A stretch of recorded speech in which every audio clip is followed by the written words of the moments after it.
আজকা বাঙালিদের মাটিতে পাও রাখছি, আজকে বাংলা বাঙালির মাটি আজকে ধ্বংস করে ফেলবো। জিঙ্গালালা হু, জিঙ্গালালা হু, জিঙ্গালালা।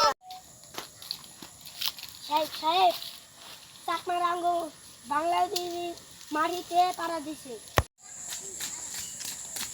দোস্ত এটা কাম হয়ে গেছে গা, বাংলার মাটিতে চাকমারা পাও রাখছে।